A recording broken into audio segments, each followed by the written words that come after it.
Hindi cinema और music जगत को स्तब्ध करने वाली एक बड़ी खबर सामने आई है, जिसे आपको बताते हुए हमें दुख हो रहा है। सबकी चहेती और भारत की स्वर कोकिला लता मंगेशकर का निधन हो गया है। 92 साल की उम्र में लता मंगेशकर ने अंतिम सांस ली है। लता मंगेशकर के निधन की खबर से मनोरंजन जगत में सन्नाटा पसरा है। लता मंगेशकर लगभग एक महीने से बीमार चल रही थीं। 8 जनवरी को उन्हें कोरोना संक्रमित होने के बाद लता मंगेशकर को मुंबई के ब्रिज कैंडी अस्पताल में भर्ती कराया गया था। लता को कोरोना के साथ निमोनिया भी हुआ था। लता दीदी की उम्र को देखते हुए डॉक्टर्स ने उन्हें आईसीयू में एडमिट किया था। तब से वे लगातार संघर्ष ही कर रही थी।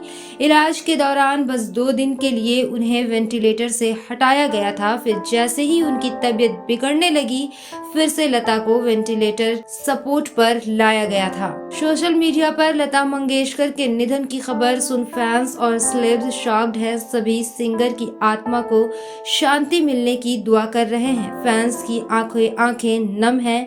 आज हर भारतीय की आंखों में आंसू है। लता मंगेशकर की सुरीली आवाज उनके चाहने वालों के कानों में गूंज रही है। अब ये आवाज हमेशा के लिए मौन हो गई है। लता मंगेशकर का म्यूजिक इंडस्ट्री में योगदान अतुलनीय था, जिसे कभी नहीं भुलाया जा सकता। 78 साल के करियर में लता मंगेशकर ने 25,000 गाने गाए। लता को कई सारे पुरस्कारों से नवाजा भी गया था। वे 3 बार नेशनल अवार्ड विनर रही थीं। इसके अलावा दादा साहेब फाल्के अवार्ड और भारत रत्न से भी उन्हें नवाजा गया था। लता मंगेशकर ने 5 साल की उम्र में काम करना शुरू कर दिया था। जिस उम्र में बच्चे खेलते पढ़ते हैं, तब लता मंगेशकर ने घर की जिम्मेदारी संभाली थी। अपने भाई बहनों के बेहतर भविष्य के लिए कभी शादी नहीं की थी। लता मंगेशकर चाहे ये दुनिया छोड़कर चली गई हैं, लेकिन अपने सदाबहार गानों की विरासत फैंस के लिए छोड़ गई हैं। लता दीदी के इन गानों ने उन्हें इस दुनिया में अमर कर दिया है।